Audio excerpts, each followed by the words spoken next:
முதல் நன்றி என் அப்பா அம்மாக்கு தான். And I like to thank my producer Vijay.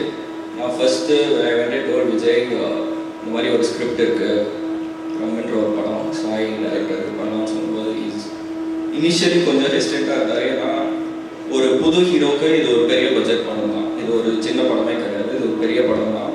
ஒரு நியூ ஃபேஸ் வச்சு நீங்கள் எப்படி சமாளிக்க போகிறோன்னு யோசிக்கும் போது தென் இஸ் செட் பரவாயில்ல, let's just go all in pictures, will go all in போய் பார்த்துருந்தேன். So thank you for your support and confidence. அதெல்லாம் இந்த படம் பண்ணிட முடியாது கண்டிப்பாக.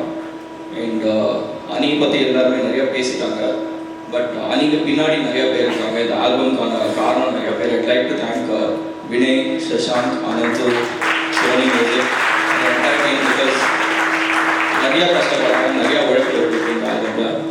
And obviously Ani without Ani this film won't have been possible. ரம்முக்கு ஒரு தனி மரியாதை வந்திருக்கு அனிக்கு அப்புறம். So thank you so much bro, thanks Ani. And cast Amjad, Arjun, Vivek sir, Naren, Mia, Sanchita, thank you all so much. It was a pleasure working with all of you. And இந்த படம் கண்டிப்பாக இந்த டீம் போட்ட உழைப்புக்கு உங்களுக்குலாம் கண்டிப்பாக பிடிக்கும்னு நினைக்கிறேன். அதுக்கான ரிட்டர்ன்ஸ் கண்டிப்பாக வரும் எல்லாருமே. So thank you so much, thanks for having me.